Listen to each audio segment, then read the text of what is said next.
If you have experienced healing throughout the course of your life, at least once, not just a physiological healing, but a deeper form of healing, the type of healing that made you feel reborn, renewed, then you are one of the luckiest human beings on earth.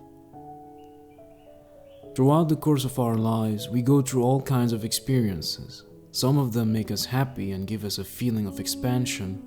Others make us unhappy and give us a feeling of contraction. We are not taught at school about what we should do with our experiences. We are not taught that our emotions and the thoughts we entertain have a big impact on our well-being. We are not taught that how we think is very usually a hindrance to where we would like to go. And because we are not taught these things, we do not know how to deal with the thoughts and emotions our experiences evoke in us. Because we are constantly programmed about the nature of life, we come to believe that all there is to existence is the material world. We only give our attention to the physical aspect of creation. Our senses predominate our reasoning. That is why we believe that the only way to deal with our experiences, and especially what they evoke in us, must be in a physical way. Whenever we go through challenging experiences, therefore, because we are not equipped to deal with them, we seek to relieve ourselves through physical means. This happens through conflicts, through the quest for pleasures, and so on. There is nothing wrong with it, obviously, unless it becomes a habit. And for most people, it is a habit. And what happens by maintaining such a habit over the years is that we are always fighting with our experiences. We are always reacting to them. We are always clinging to our own ways. And because we do, it is hard to look at things from a different perspective. And because we don't look at things from different angles, we are unable to learn. And without learning, we don't grow as a person. And if we are not growing, if we are not trying to push past our limitations, if we are not wanting to expand and break boundaries, what happens is that our energy stagnates. We feel frustrated about ourselves, about our lives.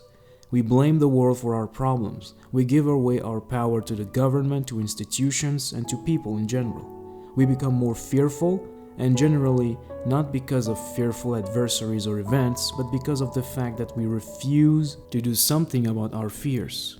We let them settle, and the more they are left to themselves, the more impossible they seem to overcome.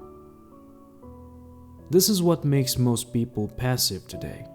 Our past, which contains our hurts, our assumptions, the beliefs we have accumulated from mainstream media, from our parents and teachers, from society in general, this past which we carry to this day. And here is where it gets interesting.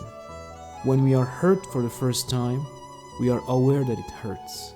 But if we don't do much about this hurt, if we leave it to itself, if we distract our way through it, we become habituated to the pain. And once we are accustomed to the pain, it becomes normal to be in pain, to live in pain. It is there, very present, but out of habit, we do not notice it anymore. We have become numb to the pain, yet it governs every aspect of our lives. It is through this pain, as well as everything else we have accumulated throughout our past, that we perceive and filter our experiences. And if we do so, guess what happens?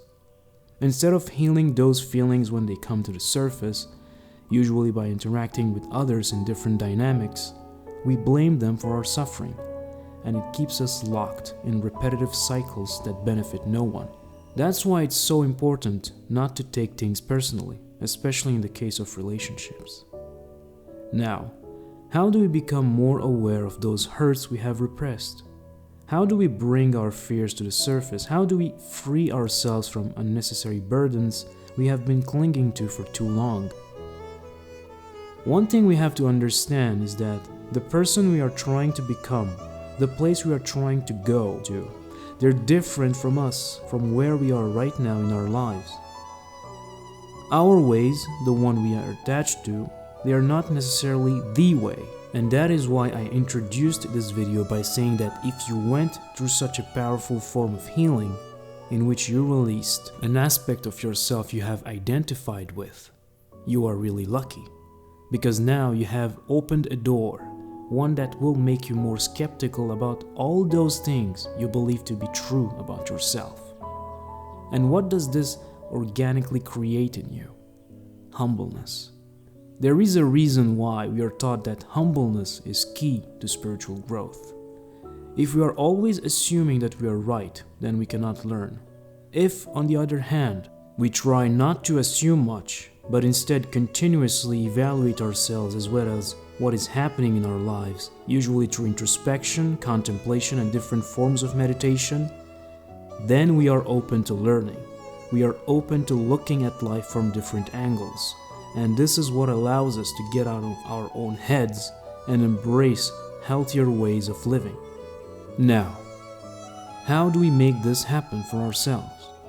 Just be aware of your thoughts and emotions. Observe your reactions. Question your conditioning. Pay attention to your mental chatter.